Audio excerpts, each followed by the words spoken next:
Holding with us in this short break.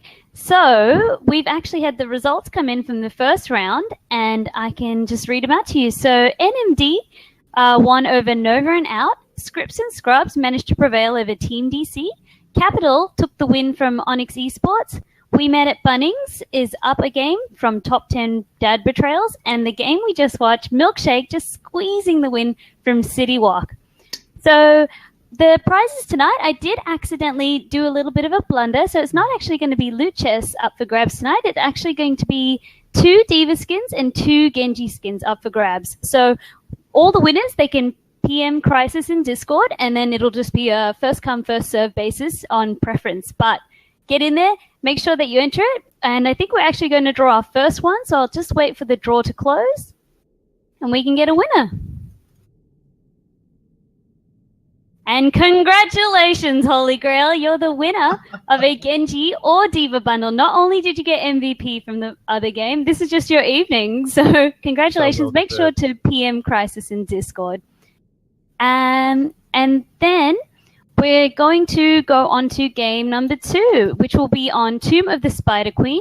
And it'll be Scrpz and Scrpz versus We Met at Bunnings. So I'm going to hand you over to Kitfox, who will be joined by GLPhoenix. Thank you very much, Vandy. Congratulations to Holy Grail. How about that? It's just your night, mate. You get the win, you get the MVP nomination, and you got yourself a bundle, a hero bundle as well. So I'll tell you what, it's one of the best Tuesday nights I've been having for a very long time. But yes, we're going to go into Scrpz and Scrpz now. Those lads, they've done all right. They've been showing up very, very well here over the past 4 weeks here. They're going to be going up against We Met at Bunnings. So we're just going to get this lobby underway. But GLPhoenix, it's for the first time tonight. Welcome to the analyst desk. Thank you very much, Kid. It's a good evening to you as well. We had a very interesting last game. I'm still a little bit shook from that one. It's going to take a little bit just to calm down and get ready for this next one. But yeah, it's been a good evening so far. It's been a fantastic evening. I mean, for game number 1, straight out of the blocks, they were pulling no punches, and City Walk and Milkshake just delivered. We've fixed the technical difficulties, and hopefully the creases have been ironed out of the shirt, because we're going to get straight into this one. But Tomb of the Spider Queen, both yours and mine, one of our personal favourites. Yeah, I really do enjoy this map. It's one of the smaller maps, so sometimes you don't necessarily see as high a priority on the globals, which I kind of prefer, because it's much more close quarters. You get to get those brawly kind of compositions, and when it comes to Tomb of the Spider Queen, you can see teams end up favouring wave clear a hell of a lot more, as we do have the Unubarak and the Genji taken away off the bat. Those have been just like staple picks so far, and the Uther as well, just so good right now. Uther, extremely strong. We touched on it at the start of the previous game, City Walk and Milkshake, about how Uther was memed upon in season number 1, way back, I think a year or so ago now, and how we got that 10 armor, and it was sort of, it's sort of a bit of a token gesture. Exactly. It was like throwing 50 cents at a homeless man. He can't buy anything with 50 cents. Give the man a full $5 and get him a meal, and now look at my boy Uther. Yeah, that rework has really helped him out, and also, just the Guardian of the Kings at level 7, it's a weird thing when it comes to like the meta, because for the longest time we've been talking about the stun meta is just a thing and it will always be around. And it's like, this is stun meta, there's been shield meta. Now with Uther and the Guardian of the Kings at 7, he's kind of implemented a bit of a dive heavy anti-stun meta, which is a little bit weird, which is why we see the things like we saw the Chen in the previous game. You end up finding a lot of teams with rather limited amount of crowd controls, which allows for these kinds of aggressive picks to come out. So Greymane and Dahak are now being locked in from the lads at We Met at Bunnings. They've got to answer here, do the Scrpz and Scrpz lads. They've got a lot of damage and poke potential to deal with in the form of Greymane. They've got global pressure to deal with in the form of Dahaka. So a lot to think about coming into their second pick. With 15 seconds to go, who do you think they'll lock in? That's a bit of an interesting one, because some of the usual suspects that you'd expect higher up on the draft have been taken away. But it's KT and Arthas, 2 very strong picks. Just in general, we saw the KT in the last game was having a little bit of trouble with the convection stacks, but did manage to get there in the end. But a very strong pick. As I've mentioned, the wave clear can be very powerful on this map. It allows you to rotate much faster than your opponents, and allows you to be a bit of the be on the proactive side of things. So looking to see just how much Scrpz and Scrubs will be able to do with this very wave clear centric composition so far. It's Team Warcraft veterans for Scrpz and Scrubs at the moment. I mean, Uther, the Lightbringer, Kael'thas, and Arthas, you know, it's the old days, Warcraft 3. You can hear the echoes from here. But Leoric now being taken off the board for We Met at Bunnings. The ban now falls over to Scrpz and Scrubs. Already an Uberak taken off the board. They've locked in Arthas, who is the other usual ban on a small map, such as Tomb of the Spider Queen. Now Tyrael being hovered as well. Yeah, Tyrael is just really just good in general. He does kind of fall down when you need a bit of extra crowd control. I mean, sure, you can take Judgment, but then you're just missing out on the Sanctification and the amount of playmaking potential you can have with that. But it's a very strong ban, especially when you don't want your opponents to pair it up with something like a Greymane and the Dahaka, who wants to be in the front line, who want to be playing very aggressive. And the Tyrael really does allow that kind of playstyle to thrive.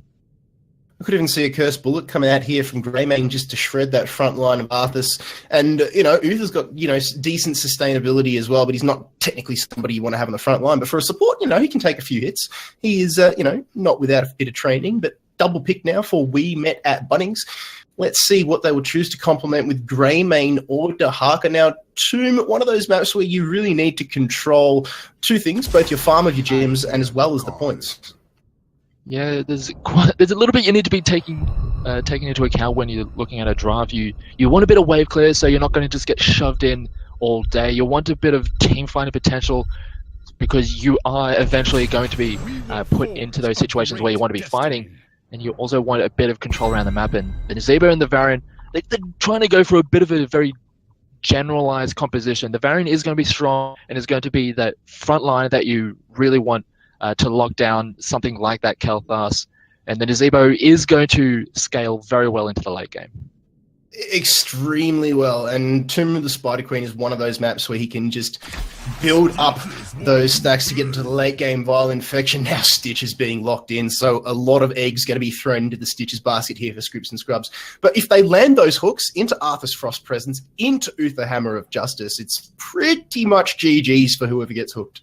Yeah, this is looking pretty much just like a Dignitas composition. Just watching the mid-season brawl, I mean, this is pretty much what we saw from Dignitas the whole way through. It brought them all the way to the grand final. The Stitches ended up just like coming out of nowhere, and all of a sudden we have Stitches as this meta-defining pick, and it was kind of a left field, and it was very interesting to see, but it can be absolutely massive in the right hand. So looking very much at the Stitches to be that playmaking potential, and Lunara, a nice way to finish off, and Rhaegar, they did need a healer, and I think of the remaining bunch, that is probably going to be their best bet. How about Malfurion? I mean, we saw him banned out of the first game of City Walk in Milkshake. Yes, he has had some nerfs recently, nowhere near as strong as he used to be, but the value that you can get from Entangling Roots, as well as his ability to just pump out ridiculous amounts of heals, I'm still surprised that he was overlooked. Yeah, I mean, if going into a composition that Scrpz and Scrubs has, there's a lot of lockdown. You kind of want to cleanse, and that's something that Malfurion doesn't have anymore. And he's also very susceptible to those hook plays. And you really want to be quite safe and very consistent. You want to be pumping out those consistent heals. And I think the Rhaegar in this position is in a better position to do so. And can also be a little bit more aggressive with his positioning as well. Can be a little bit on the front line. It can deal out a little bit of damage if they need that little bit of extra more to take down either the KT or that Lunara. So lining up for Scrpz and Scrubs on the blue is Tanner. He is going to be playing the Stitches. Uther is Helium, who played a fantastic week last week. Jester is on Lunara. Painling is KT, and LG is Arthas. All right, and on the red side, we have We Met at Bunnings. Papa is on the Greymane. Bob Cow is on Rhaegar. Chase is on the Varian. Balsame is on the Zebo, and Superstition is on the Dahaka. be interesting to see what this level 1 yields here at GLPhoenix. We didn't see anything of the sort in Citywalk and Milkshake. Let's see if Scrpz and Scrpz can play the ace up their sleeve and just deliver us something that we didn't see last game, and that is a good, bloody level 1 engage. And let's see what they've got now. Two teams just charging at each other like two rampaging bulls. Tanner just has a look up the top. The Wisp goes down the bottom. They see that Bunnings is nowhere to be found. The hook comes in. It's connected Chase into that hammer of righteousness. Gravity Labs flame strike. Tons and tons of damage. But the sustain is good. Arthurs is in there with Frost Presence. Gets the kill on the Varian. That is what we were talking about. Yeah, just getting that initial hook, really starting out the fight on their own terms, and the follow-up damage and the crowd control was really good, although Stitch is getting dragged in. Oh, fantastic tongue play there from Superstition, top-notch drag. And Bunnings, they get the retaliation there, so the playmaking tanks getting their names in early.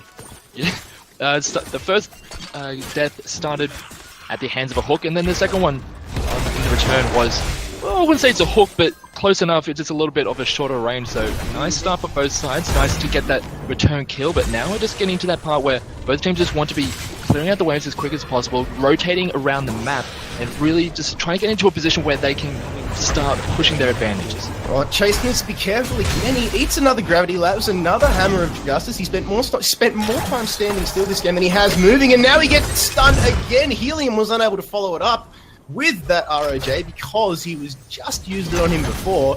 And I'll tell you what, he must be getting sick of copying those after a while. Yeah, it's going to get a little bit more dangerous as we get later and later into the game. Yes, Chase will more than likely be quite fine if he manages to cop a hook once he gets to level 10 and has a little bit more HP to work with, and also the shield wall, but looks like we're going to engage in the mid lane.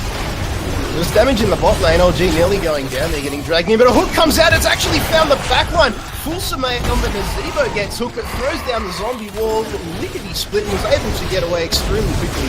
So well done there. The Painling just throwing out those Verdant Spear charged Qs there, throwing out the extremely large flame strikes, just getting the maximum wave clear as possible before rotating up into the top lane. Tanner's going to try another one of those big hooks, but Bobcat reads him like an open book and retreats accordingly. Yeah, there's one thing that we're going to have to look at Women at Bunnings for is, as we get later and later into this game, they have to be very aware of their rotations. LG in the bot lane, taking damage. He's taking a lot of damage in the bot lane, but Superstition and is going to die. Yes, well done, the tower MVP, but LG goes down. Chase and Papa get the job done eventually, but get dunked on Chase. The damage is just coming his way, and it's coming fast at the hands of Painling. KT ditching it up here in servings.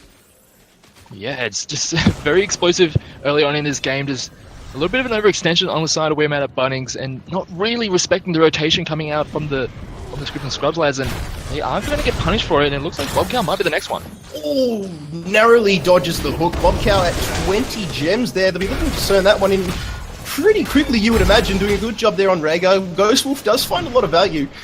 The extra move speed does come in handy, as well as that leap just to close the gap. Now they're trying to turn in, but Jester is down there. Bobcow goes in, throws down that Earthbind totem, but no, it's not going to be enough. The poison did actually prevent the turn in there, so Noxious Toxin, just to make sure that no more can come out. But there we can see Shield Wall being picked up by Chase, and he retreats away. That is the little advantage that Chase was hoping for on Varian. A little bit squishy until you get that Shield Wall talent, which for a level 4 talent is very, very strong. Yeah, it's Borderline some people broken. argue it's a little bit too strong, Yeah. just considering how much you can do with it, but yeah, he'll be a little bit more okay to be taken out with it, or picked up with those hooks, rather than letting his very squishy backline take those. But it's not something you necessarily want to be taking, or you don't want to be getting hooked and inadvertently just put into your enemy team, but he will be more okay with it than the rest of his team. It looks like they want to get aggressive on the bottom side again. Yeah, LG gets the Howling Blast off and connects 2. So Papa and Chase frozen in place there. LG has taken a lot of damage in the bot lane in the solo Arthas. Now he calls for the boys. One phone call. They come rolling in though. Bobcow's going to spot them. Lands the Earthbind totem. Chase gets the charge in, but the hook comes out into that Hammer of Justice. Well done here from Scrpz and Scrpz. They are executing this Dignitas composition to perfection, and they get the cheek kill again. Now they just need to be careful as their web weavers come down that they don't give away another accidental kill. Tanner, I'm looking at you. Ooh, it looks like Cosmo is going to try and just clearing out this middle web weaver, and now that they've lost one of their members, they have to be a little bit more careful. They are a little bit down when it comes to the experience, but not too much of a problem. They're still on the same talent tier, but with this first phase of the web weavers, they will more than likely get put down a fair bit just from the amount of towers that get taken down. As a nice hook goes down onto the Zebo. Tanner has landed pretty much every single hook that he's thrown out, bar one, I believe. I do recall him missing one, but that's still pretty damn good accuracy. He's getting it done, and that's what you want from the Stitches. You want him to be landing those hooks, making the plays, creating opportunities for your team, and he's doing it extremely well here as the web weavers finally go down. So Bunnings, they're on the back foot a little bit, just below a level disadvantage, but hey, they can definitely come back from this. Absolutely, and they do have the gems if they are able to get an opportunity to turn in, which Bob Cow is actually working his way towards. Chase is going to try and stop him, or stop Tanner, but they're just going to turn on him instead. Helium's so good on the Uther. We saw him last week put on an absolute masterclass, but Tanner now cutting a lot of damage. The zombie wall has actually separated Tanner here, and he has no choice but to take it, and he falls. Well done there from We Met at Bunnings. They're edging ever so closer to their own set of web weavers now, and that could be what they needed just to put the brakes on the Scrpz and Scrpz here, and they get it. They'll go back, heal up. They've just bought themselves valuable time. Yeah, and that's something that they really need with this composition. They just want time. They know that if they get to the late game, if Pulsame on this Nazebo has been up to date with his stacks, he will be a very considerable threat once we get to the level 20. And if they can just, even just right now, just trying to delay the level 10 coming in from Scrpz and Scrpz will be very important. But as we get a bit of a game on the bottom side. They're still going hard at it. OG has found himself in the middle of a zombie wall here. This is not good for him, but he manages to get away there. Great sustain coming out there from Helium, but the web weavers just doing a lot of damage to all of the forts here. But they've got good defense to Scrpz and Scrpz here. They're doing it very, very well.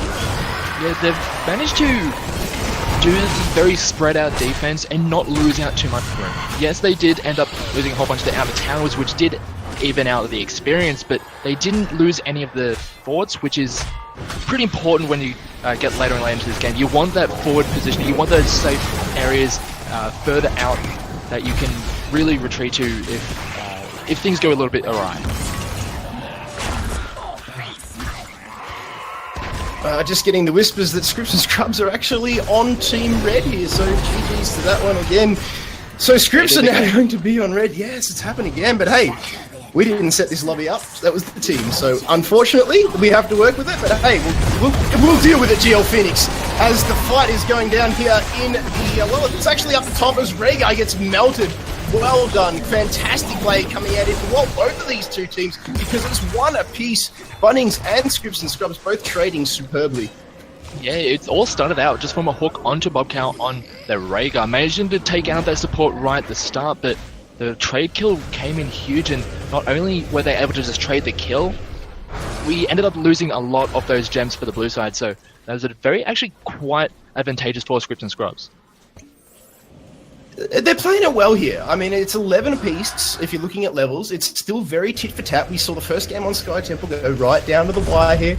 But 2 of the Spider Queen, it's one of those maps that has the potential to drag out for an extremely long time. But Scrpz now, on Team Red, they've brought back that disadvantage that Bunnings laid down on them after that first set of web weavers. But Papa in the top lane gets hooked into that Hammer of Justice. But the gravity lapse did miss, and he's going to get away. Living Bob's not going to be enough. Helium's trying to get him out there. No, but I'm not quite sure about that Phoenix, what was going on there. But this is not good for We Met It. Bunnings Superstition with a fantastic break. Ancestral Healing goes in. It was a little bit of overkill under him there. Chase eats a gravity lapse, eats a flame strike, but shield wall so good. Level 10 now is so strong as well for Barry, and level taunt we've coined it. Yeah, absolutely. He is going to be much more willing to step on that front line. Yeah, he doesn't want to be taking down or taking out with those hooks, but he will be wanting to be the first line of contact. The drag comes in from Superstition. Great play from Scrpz and Scrpz. They set it up superbly. Gravity Lapse goes in. Well done there from Painling, from We Met at Bunnings, just buying the time that they needed to get Tanner out of that fight because he was in a very unsavory position. Gary the Gargantuan's actually made an appearance down here in the mid lane. OG on Arthur's in that front line, doing what a good tank does, and that is just stoking up so much damage. And Helium being an even better support, making sure that he's topped up the whole way. Well done. Yeah, we're starting to see the amount of poison damage coming out from this Lunara is just a little bit too much for just the solo healer of the Rhaegar to actually deal with. Yeah, he can heal a reasonable amount, and once he gets level 13, he can do even more. And also the accessory is good as another hook goes in onto Fulsmay. Ooh, Fulsmay, yeah, he needs to be careful. He doesn't want to be hitting too many of those hooks, but the taunt goes in onto Helium, and Uther throws out the Hammer of Justice. He's actually going to get away here because Tanner is all up there with that Putrid Vial, just dealing so much damage. I love Putrid Vial on a Stitches. The hook actually misses there. The Phoenix goes down. Painling doing an extremely good job here. I'd have to say everybody from We Met at Bunnings has played their role to perfection, but Web Weavers are coming in now for Scrpz and Scrpz. They're going to look to capitalise. Yeah, they did lose a member, but they do have the Web Weavers, so they can start pushing in, maybe start to take out some of these forts and really start pushing the experience game and try and get some kind of advantages and try and get or accelerate the game towards that level 20 point when Fulsmay on this Nazebo will really come into his own. So Web Weavers in the mid lane now, they've gone down. This is good from We Met at Bunnings. They're rotating as a... Well, I was going to say they're rotating as a unit, but the poor old Painling up the top, he's a one-man army. He can dish out as much damage as those four combined. But in that bot lane is where the Web Weavers are going to be doing a lot of damage. They've got to rotate all the way down from the top, down to the bot. And it's not good for Bunnings because they've got their hands full here. Scrpz and Scrpz putting pressure on in that top lane. Superstition just waiting off to the side to get a cheeky drag off. And Bunnings now, they realise that there's Web Weavers in the bot lane and they have to do something about it. Yeah, with pretty much the new race car build on Dahaka, they're wanting to get those picks off, trying to take down that KT, trying to take down that Lunara, trying to just eliminate one of those massive damage threats on the side of We Met at Bunnings. And once they get one of those down, they can really start taking these fights well. Tanner was going fishing there, hoping to catch out a misplaced member of Scrpz and Scrpz, but it was unable to do so. Superstition trying to get Tanner on the drag, just misses it there. And the gems now being turned into both of these teams. The Scrpz and Scrpz control the top, Bunnings control the bottom so far. Well, bottom to mid, but now the rotation comes down from Scrpz. This is good. Superstition on the front line narrowly misses another drag, but Tanner does not miss the hook. Fantastic cleanse coming out there. Moscow getting it done. Phoenix goes out, creates his own. Gary comes out for a bit of attention as well. Chase now taking a lot of damage, but Shield Wall negating most of it. Painling's being caught here, but the fantastic Divine Shield comes out from Ilian, keeping him alive. Lunara goes down. Good for Scrpz and Scrpz, but they lose to Haga. Superstition now, it's 4v4. Papa jumps in. Fantastic play taking down. The taunt goes in onto Painling. Oh, We Met at Bunnings. They're on the back foot here. Here comes Scrpz and Scrpz. It is 4 versus 2 in terms of body count. Tanner and Helium, the only two alive, but they do have enough gems to turn in here, and Tanner's going to do that cheekily down the bottom, GLPhoenix. Yeah, the members of Scrpz and Scrpz, they are working towards this boss. It's going to be pretty much a 3-1, but the rest of the members of We Met at Bunnings know that this is going on. They do get that turn in, and they will be able to apply a bit of pressure, try and stall out that. But going back to that fight, so many of the shield walls coming out of Chase on this Baron, just blocking so much of those high impact spells. Flame Strike getting blocked out a hell of a lot. A lot of the damage coming out of the Lunara ended up getting mitigated. So it was just, a lot of that fight just came down to how many shield walls out of the Baron was taken as... Oh, nice hook! Fulsmay has eaten the hook. He saw it coming, looked at it, caught it with his teeth. There was really not much he could do there. Bob Cow is just on point here at the moment with these cleanses. I mean, I've seen 3 superb ones so far. Both of the supports, GLPhoenix, have done a superb job. Helium with those Hammer of Justices, Bobcow with those cleanses and Earthbind totems. They're borderline MVP for me so far. Yeah, one thing we see more and more is that just how important and impactful the supports can be, and just how impactful just that cleanse itself can be. So, very much looking to see how impactful they're going to be as we get later and later into this game, but as we are at right now, the Web Weavers are still yet to be cleaned up, but it looks like members of We Met at Bunnings are trying to get really aggressive.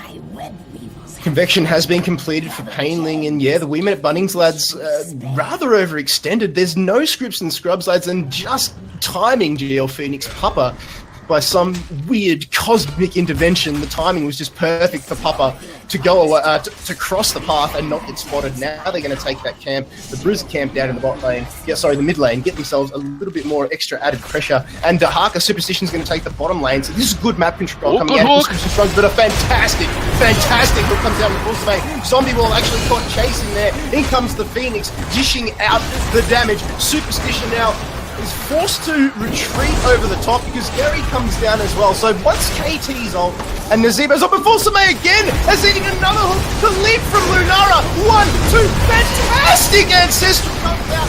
Bullsmane gets melted. Nonetheless, ate every single ability you could think of. Well done to Scrpz and Scrpz, keeping him alive for so long. Chase needs to be careful not to go down here. LG decides to turn on Frost Presence at the last second, get the kill, and they come out of that getting themselves 2 picks to Bunnings and no deaths. Yeah, and I think a lot of it is just coming down to the positioning of Bullsmane on this Nazebo. It started out with that first hook. The cleanse was used by Bob Cow, managed to get the Nazebo out, but he stuck around and was still in a very dangerous position. And he got hooked again, and he had no way of getting out of there the second time. And the follow-up was really good, but as we do have an engagement on the top side. Bullet coming out from Papa onto Tanner. Superstition landing the drag, and Tanner just gave up, what's that, about 25 gems. BL, son. Well done there from Scrpz and Scrpz. I'll tell you what, they lose the important fights, but they answer back with cheeky picks, cheeky turn-ins, and map control just so well. Yeah, it's just a little bit... not really sure what Tanner was thinking going forward there. He knew he knew there was a few members of Scrpz and Scrpz there. He didn't have his support line with him. He didn't have even any follow-up alongside him. Sure, you might want to be trying to interrupt these turn-ins, but as we saw there, he tried to interrupt the turn-in. He got killed for it, and the turn-in went in anyway, so you get absolutely no value out of that play. It's unfortunate, but the cursed bullet that came out from Papa was just fantastic. The drag from Superstition was just as good, if not better. And the Scrpz and Scrpz lads are just executing their team composition to perfection, but so are Bunnings. They're landing the hooks, landing those hammers, and then Lunara and KT are just doing the worst. Jester and Painley just getting it done. The Webweaver's now come out here for Team Red. That is Scrpz and Scrpz. There's nobody in the bot lane defending that at all. And now, GLPhoenix, we play the waiting game. Absolutely. These are more than likely going to be cleaned up without too much damage being done to the side of Winamax Bunnings. But because a lot of these towers are going down, the experience is starting to balloon out, and we almost have level 20 for Scrpz and Scrpz. And once we hit that, we'll have to see just where the Nazebo is with his stacks, and whether or not he is going to be an absolute menace as the game goes forward. Yeah, it'll be interesting. I mean, like we touched on before, Painling has completed that convection, so he'll be dishing out a lot of damage. But I mean, that's what KT's good for. Extremely squishy, glass cannon, if you will. And he's throwing out some good Phoenixes, but not great Phoenixes. I believe they could be a little bit deeper, just to create a little bit more of a zone for his team to work with. But, I mean, Superstition on the front line for Scrpz and Scrpz is just not giving him that room to do so. The hook comes out again from Tanner. He's trying really hard. Yeah, and that's the one thing that they need to be doing. As I said all the way back in the draft, this Stitches is going to be the impact player on the side of Winamax Bunnings. They need to be setting up for those plays, and now we have a very cheeky boss, but are they going to be there in time to defend it? Ooh, LG's there, but the Gargantuan does come out from Fulsame, but the boss, as quick as LG retreated, Scrpz and Scrpz managed to melt that HP away. They take him, and they're going to march him across this top lane. It is still 5v5, all ults are up, but level 20 is in favour of Scrpz and Scrpz here. Bunnings, they do not want to be taking this fight. They really have no choice at all. Painling eats a toad, but he probably shouldn't have. Now the boss is dishing out damage on this kid from the top lane. The drag comes out from Superstition. Tanner's going to go down. That's a brilliant Phoenix that comes out from Painling. Shield wall is up, doing a lot of damage. Ancestral, just as the hook comes in. Fantastic play. Leaf Strike comes out from Lunara. Ancestral came across as well. Great play here from Scrpz and Scrpz with level 20. They march in, they beat their chest, and they say, we want this game. The boss does the work onto that top tower, and the boss 2 now have Winamax Bunnings. KT, Uther, and Stitch is the only 3 alive. They are looking to close this one out. The Scrpz and Scrpz, the boss doing work on the core. The drag comes in from Superstition. The tongue is so good tonight from this man on Dahaka. Chainlink goes down. There's no such thing as an ice block on a Flame Mage, and KT melts. Helium goes down, and Bunnings will be disappointed with that, but Scrpz and Scrpz. Gary comes out to play as well for good measure, gets the damage onto the core.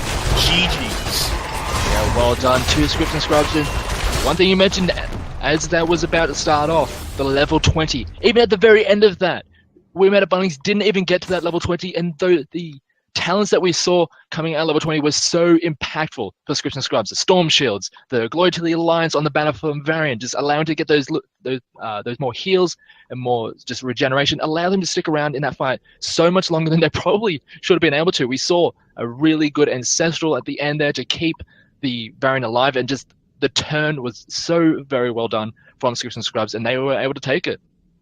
If we had to pick an MVP for that one, GLPhoenix, who would you suggest? I mean, I really liked the way that Bob Cow played. I mean, supports often get overlooked, but every single fight, Bob Cow was on point with those cleansers. No matter how many hooks and hammer combinations his team was eating, as soon as it landed, bang, he was there, cleansing it away. We saw it in that last fight. It's what kept Varian alive. Shield Wall did the rest. But I'm going to my hat's in the ring for Bob Cow.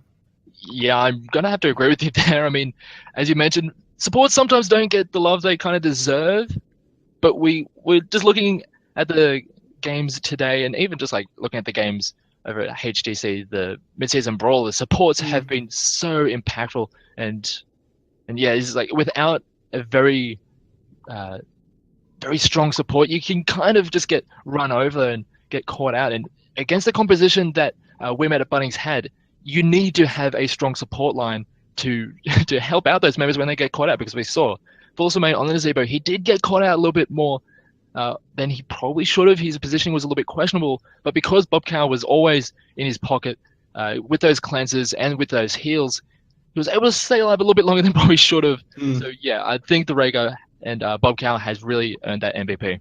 Congratulations, Bob Cow. Honourable mentions to both Tanner and Helium for executing that 1-2 punch combo pretty well, but Scrpz and Scrpz too good in the end, taking the win over We Met at Bunnings here on Tomb of the Spider Queen. But that's it for us for now. I'm going to pass you back over to your host, Vandy. Cheers for that, Kitfox and GLPhoenix. Thanks for that amazing game. Once again, it's just been back-to-back action. It feels like we've got our own little mid-season brawl happening at the moment. But, you know, instead of the EU boys, we've got our Aussie lads. The Thunder and Down New Zealand Kiwis. Thunder Down Under. And what is it for the Kiwis? We need Skimmy for that one. Yeah. He's around.